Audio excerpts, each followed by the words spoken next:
भविष्य की आशा। भविष्य मतलब क्या होता है? जो देख रहे हैं अभी हो रहा है उसके बारे में, आने वाला में, आने वाला साल में जो होने वाला है, ये है भविष्य की आशा। भविष्य की आशा। कोई बच्चा पढ़ा रहा है, बच्चा को नौकरी मिलेगा, नौकरी मिलेगा, क्या आज ही एडमिशन करा, आज ही नौकरी मिल गया? नहीं, उसके लिए बहुत पैसा खर्च करने के बाद जब नौकरी मिल जाता है तो दुनिया वाले कहते हैं, पड़ोसी कहता है, रिश्तेदार कहते हैं, भाई आपका बेटा नौकरी हो गया, इसलिए ना आंख ऊपर नीचे करते हैं। लेकिन आंख ऊपर नीचे करे में कितना आंख ऊपर नीचे किया कि आप सोचिए, अपने खाया नहीं होगा, दाल चावल सब्जी नहीं खाया, कभी कभी मार चावल भी खाना पड़ा होगा। कितने लोग मार भात खा करके अपने बच्चों को अच्छे स्कूल में पढ़ाया, और वो बच्चे जब नौकरी हो जाता है तो पड़ोसी कहते हैं नौकरी हो गया, लेकिन कैसे वो पाला उसको कोई देखा है? नहीं देखा। वैसे ही है प्रभु के लिए जो हम सेवा करते हैं, प्रभु समय पर ऊंचा उठाता है। कई एक बार दाल चावल सब्जी नहीं खाएंगे, कभी चावल सब्जी खा लिए या रोटी सब्जी खा लिए, कभी नमक और मिर्चा और रोटी खा लिए।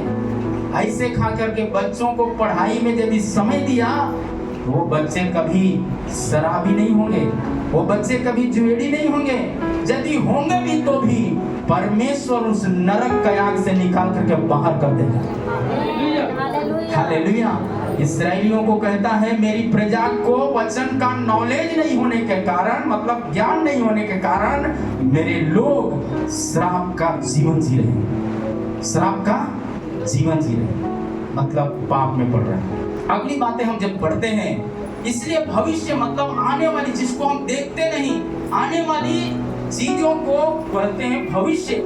भविष्य में कुछ होने वाला, भविष्य में कुछ होने वाला। एक दूसरे का हाथ पकड़ के बोलिए, भविष्य में कुछ होने वाला है, भविष्य में कुछ होने वाला है, परिवार में कुछ होने वाला है, बच्चों में कुछ होने वाला है, बच्चों में कुछ होने वाला है, हालेलुया, घर में कुछ होने वाला है, हमारा जीवन में कुछ होने वाला है, चमत्कार होने वाला है।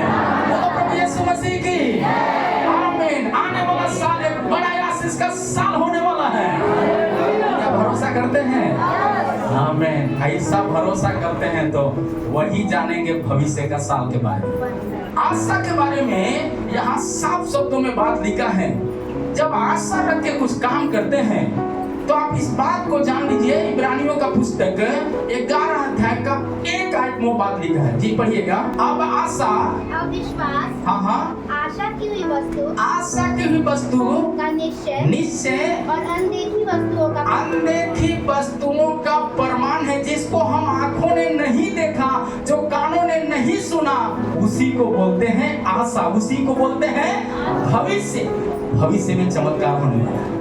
हालेलुया। बोलो प्रभु यीशु मसीह की आमीन। जिसको हम देखते नहीं, जो कानों ने नहीं सुना, ऐसा चमत्कार जीवन में हो जाएगा। क्या चाहते हैं कि वो चमत्कार हो जाए? पर इसको नुकसान करने के लिए शैतान बहुत हथियार अपनाता है। इसलिए कहता है, यदि ये आशा की बात जानेंगे तो आप निराश नहीं होंगे, निराश नहीं होंगे। यिर्मयाह का पुस्तक 29 अध्याय का 11 आयत में लिखा है, क्योंकि यहोवा की यह वाणी है कि जो कल्पनाएं तुम्हारे विषय में करता हूँ, उन्हें मैं जानता हूँ, उन्हें मैं जानता हूँ। आगे, वो हानि की नहीं वरन कुशल की ही है, कुशल की ही है। और अंत में तुम्हारी आशा को क्या करूंगा? सब लोग बोलिए, क्या करूंगा? कौन बोलता है? परमेश्वर बोलता है, तुम्हारी आशा को क्या करूंगा? पूरा करूंगा। आपकी आशा पूरा होना है। आपके परिवार में परमेश्वर पर आशा रखते हैं तो आपका जरूरत पूरा होना है। आपका बच्चे का भविष्य अच्छा होना है, आपका बिजनेस अच्छा होना है, आपका विश्वास जीवन अच्छा होना है। वचन साफ शब्दों में कहता है, जो आशा रखते हैं उनके लिए हानि की चीजें नहीं है। जो कुछ हो रहा है होने दो। आप आशा रख के, धीरज रख के परमेश्वर का काम में आगे बढ़ते हुए दौड़ते चलो, दौड़ते चलो। प्रार्थना में दौड़। वचन में दौड़ते हैं। हालेलुया। यदि इस काम में दौड़ते हैं, प्रभु आपको ऊंचा उठाने वाला परमेश्वर है। बोलो प्रभु यीशु मसीह की। दूसरा कुरिन्थियों का पुस्तक 4 अध्याय 18 आयत में वो बात लिखा है, ये कौन आशा रख करके काम कर सकता है? जिसके पास आशा है, जो पवित्र आत्मा से भरा है, वही व्यक्ति कलीसिया सकता है, निरंतर प्रार्थना कर सकता है, वचन बोल सकता है, वचन सुना सकता है, साथ ही साथ दूसरों को सुसमाचार सुना के अपने साथ एक हर हफ्ता कम से कम 2 परिवार को लेके आ सकता है।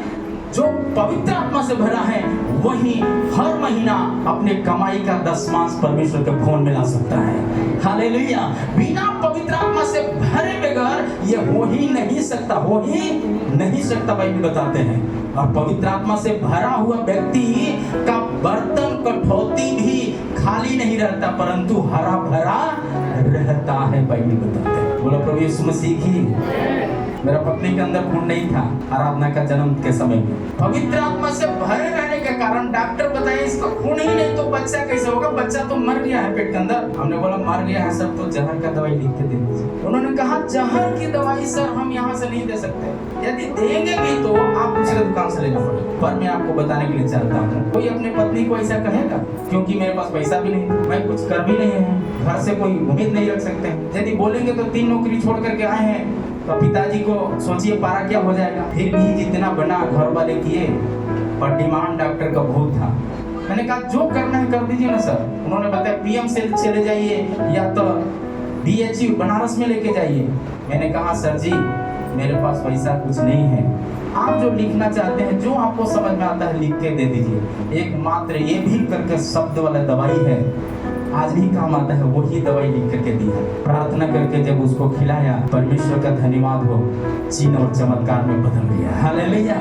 खून कहाँ से आया पता नहीं, बिना ऑपरेशन का नॉर्मल बेटी आराधना जन्म। और मैंने यही बात बोला था, प्रभु यदि जन्म बेटी को सुरक्षित हुआ, पत्नी सुरक्षित रही, तो जिंदगी भर सेवकाई क्षेत्र में लेकर प्रभु आपका नाम को ऊंचा करेंगे। हालेलुया। और आज यही कारण है हम पूरे परिवार बच्चे उस जुनून की दौड़ में दौड़ रहे हैं। आप अपनी मन्नत को पूरा करने के लिए तैयार हैं, तो आपकी ख्वाहिश को भी पूरा करने के लिए हमारा परमेश्वर तैयार रहने वाला परमेश्वर है। बोलो प्रभु यीशु मसीह की। आमीन। क्या आप चाहते हैं कि वो तैयारी में रहें? मेरी बहन तमिल से आई है, तमिल भाषा उसको मालूम है, शायद बहुत बात उसको समझ नहीं आता वो हिंदी, लेकिन उनको केवल इतना आ रहा है कि नहीं उनको परमेश्वर के भवन में जाना है, परमेश्वर के लिए काम आना है। तो निश्चित उनका भविष्य और उनके माता पिता का भविष्य को भी परमेश्वर ऊंचा करेगा। हालेलुया। बोलो प्रभु यीशु मसीह की। क्या आप चाहते हैं कि ऐसा प्रभु चमत्कार करे? कितना लोग चाहते हैं? कितना लोग चाहते हैं? जोरदार ताली बजाकर परमेश्वर को हालेलुया। ताली बजाकर प्रभु यीशु की तरफ। परमेश्वर के वचन साफ शब्दों में कहता है, सारी कल्पनाएं यदि सिद्ध होना है आपके अंदर, तो वचन साफ शब्दों में लिखा है, विश्वास आशा की हुई वस्तुओं का निश्चय और अनदेखी वस्तुओं का प्रमाण है। हालेलुया। जिसको हम नहीं देखते, ऐसी चीजों में हम आशा रख के, उम्मीद रखकर परमेश्वर के काम करते हैं, तो प्रभु भी हमारा काम को ऊंचा कर देता है। बोलो प्रभु यीशु मसीह की। क्या आप चाहते हैं? दूसरा कुरिन्थियों का पुस्तक में 4:18 में बात लिखा, पढ़िएगा। और हम तो देखी हुई वस्तुओं को नहीं, परंतु अनदेखी वस्तुओं को क्या करते हैं? देखते रहते हैं। और क्योंकि देखी हुई वस्तुएं थोड़ी ही दिन की है। कितने दिन की है? देखो पिछले दिन में देखी हुई वस्तु के पीछे हम भी नहीं जानते तो उधर भी थे ना, हम सब लोग उधर ही थे ना। सही है गलत है? हम लोग भी उसी रास्ते में थे जो रास्ता नरक का रास्ता में लेके जाने वाला। वचन में लिखा है, चौड़ा है वो फाटक जो विनाश की ओर लेके जाता है, सकरा है वो फाटक जो स्वर्ग की ओर लेकर के जाता है। यही है सकरा रास्ता जो स्वर्ग की ओर लेकर के जाएगा। हालेलुया। और चौड़े रास्ते में हम लोग थे, विनाश के रास्ते में थे, लेकिन किसी ने हमारे लिए प्रार्थना किया, किसी ने उपवास किया, किसी परिवार ने रोया, तब आज इस जगह में हम और आप। बोलो प्रभु यीशु मसीह की। क्या चाहते हैं कि आशीष मिल जाए? हालेलुया। देखते रहते हैं, क्योंकि देखी हुई वस्तुएं थोड़े ही दिन की है, थोड़े ही दिन की है, परंतु अनदेखी वस्तुएं में सदा बनी रहती है, सदा बनी रहती है। हालेलुया, बोलो प्रभु यीशु मसीह की। वो थोड़े दिन की थी, थोड़े ही समय में सब क्या हो गया, लेकिन ये थोड़े दिन की नहीं है। जैसे यहाँ आराधना कर रहे हैं, मरने के बाद वहाँ स्वर्गरोहण जब हुआ यीशु मसीह को, वैसे मरने के बाद जब तुरही का आवाज सुनते जब जी उठेंगे, यीशु के पास जब होंगे, जैसे यहाँ पर ताली बजा के नाच रहे हैं, नहीं तो यहाँ पर पहले है तो वो जो वो है करना पड़ेगा। ऐसे ने ध्यान करना तो वही जो स्वर्गदूत को जहाँ एकदम बिल्कुल व्हाइट दिखाई देगा, तो वहां जा मसीह बोलेंगे, वहां बोलने का भी मौका नहीं मिलेगा, बोलने का भी मौका नहीं मिलेगा। बाइबल बताते हैं जब हर्ष से प्रभु की आराधना करेंगे, ताली बजाएंगे, ताली बजा के आराधना करेंगे, नाचते हुए आराधना करेंगे, करोड़ों स्वर्गदूतों के सामने भी नाचते हुए आप आराधना करेंगे। हालेलुया। और यीशु खड़ा होकर स्वर्गदूतों से कहेगा, ये पिता के धन्य लोगों, आओ मेरे दाहिने बैठ जाओ। कितने लोग बैठने के लिए तैयार हैं? कितने लोग बैठने के लिए तैयार हैं? हालेलुया। कौन नहीं चाहेगा मुख्यमंत्री के घर में जाने के लिए? क्रिसमस का समय में कुछ परमेश्वर के दासों को जाने का मौका मिला, तो अभी परमेश्वर ने एक बार नहीं, दो बार जाने के लिए, तीन बार जाने का मौका दिया। वहाँ का एक बिस्किट भी अजूबा था, वहाँ का बिस्किट भी अजूबा था। पवित्र आत्मा तुरंत बताया, एक हफ्ते का उपवास जब ये घर में, तो पवित्र आत्मा तुरंत इस बात को बताया कि यदि यहाँ का बिस्किट मुख्यमंत्री का घर का बिस्किट अजूबा है, तो स्वर्ग का बिस्किट कितना अजूबा होगा। हालेलुया, बोलो प्रभु यीशु मसीह की। तो हम उस बिस्किट के लिए क्यों ना ललायित हो जाए? ललायित होना चाहिए कि नहीं होना चाहिए? हालेलुया। वहाँ का बिस्किट में देखना नहीं पड़ेगा शुगर फ्री बिस्किट है कि नहीं है, सब कुछ एकदम आनंद वाला मिल जाएगा, सब कुछ आनंद वाला मिल जाएगा। हालेलुया।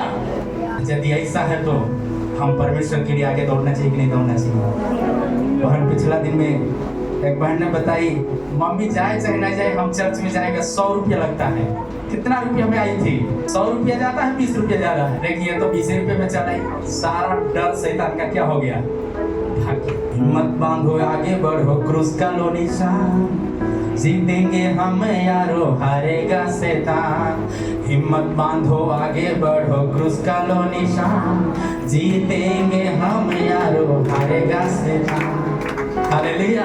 शैतान हारना है तो आपको हिम्मत के साथ प्रभु की आराधना करना पड़ेगा। क्या करने के लिए तैयार हैं? क्या चाहते हैं कि परमेश्वर की महिमा दे? जब आप महिमा देंगे, गरीबी रूपी सिंहासन ढह जाएगा, बीमारी रूपी सिंहासन ढह जाएगा, अंधविश्वास रूपी सिंहासन ढह जाएगा।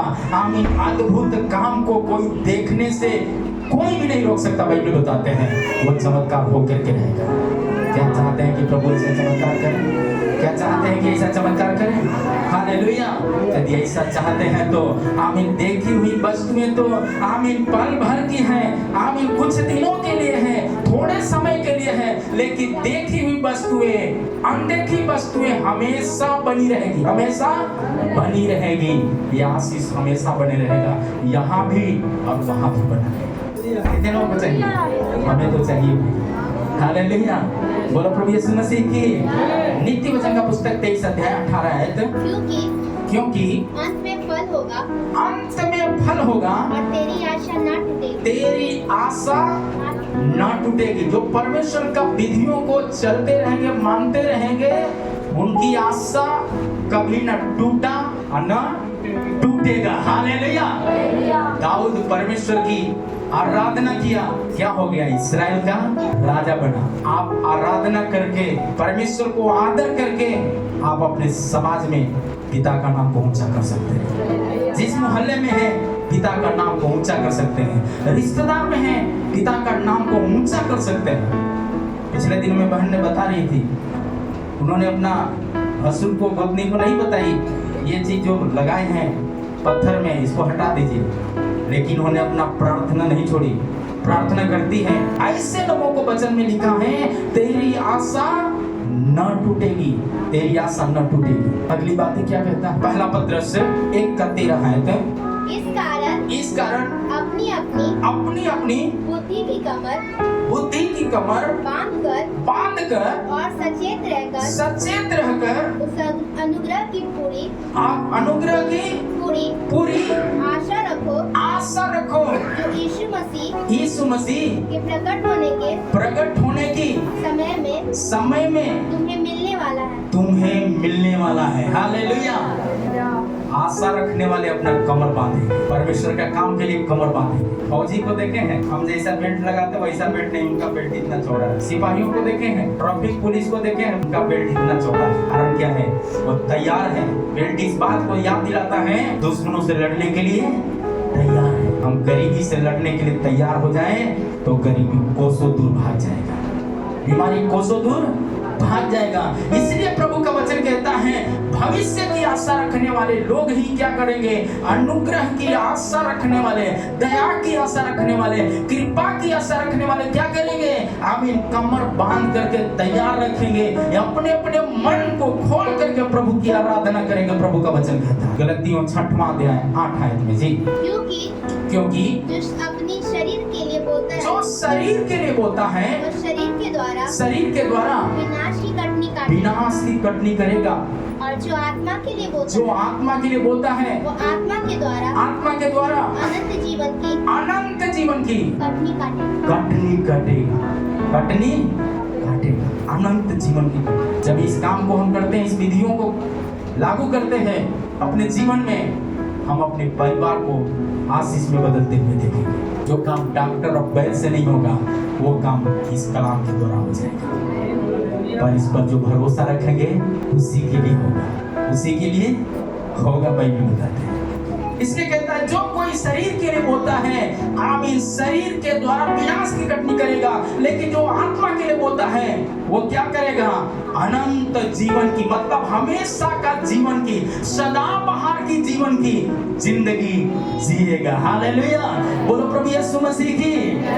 तब हमें गीत गा सकते हैं, गाने का दिल और बजाने का जीवन हम सब ने पाया है, हम सब ने पाया है।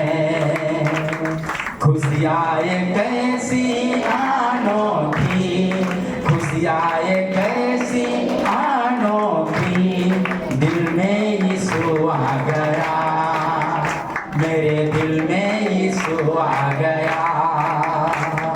जिस व्यक्ति ने यीशु को पाया, जिस व्यक्ति ने यीशु को पाया, उसका जीवन बदल गया है, उसका जीवन बदल गया है, उसका जीवन बदल गया है, उसका जीवन बदल गया है। गाने का दिल और बजाने का जीवन हम सब ने पाया है, हम सब ने पाया है। खुशियाँ कैसी अनोखी, खुशियाँ कैसी अनोखी, मेरे दिल में यीशु आ गया, मेरे दिल में यीशु आ गया। बोलो प्रभु यीशु मसीह की। क्या चाहते हैं कि यीशु दिल में रहे? क्या चाहते हैं कि यीशु मसीह आपका मार्ग बन करके चले? क्या चाहते हैं कि बंद द्वार खुल जाए? क्या चाहते हैं कि परमेश्वर असंभव काम को संभव में बदल दे? हालेलुया। यदि चाहते हैं तो प्रभु का काम में आगे रहिए। कुलुसियों का पुस्तक 1 अध्याय 27 आयत में लिखा है, परमेश्वर ने प्रकट करना चाहा, ज्ञात हो अन्य जातियों में उस भेद की महिमा का मूल क्या है? और वह यह है कि मसीह महिमा का आशा है तुम में। महिमा का आशा यदि तुम में रहेगा तो रहना है तो बर्तन तो तैयार करके रखना पड़ेगा। बर्तन अपने पास नहीं है तो बर्तन लेना पड़ेगा। एक बहन, ये बर्तन उसके पास था नहीं पैसा, पिछले महीना की घटना में बता रहे, उन्होंने क्या किया, 4 महीना तक लिफाफा वैसे अपने पास रखा, किसी को नहीं बताया। बंद आशीष परमेश्वर ने खोल दिया, और जितना उसको मिलना है उसको पूरा पूरा प्रभु ने उसको दे दिया। इसके बाद क्या किया है, लिफाफा में डालकर परमेश्वर की आराधना किया। जो कागजात रुका हुआ वो भी परमेश्वर ने द्वार को परमेश्वर खोल दिया, और असंभव था मिलना लेकिन परमेश्वर ने संभव बना के दिखा दिया। बोलो प्रभु यीशु मसीह की।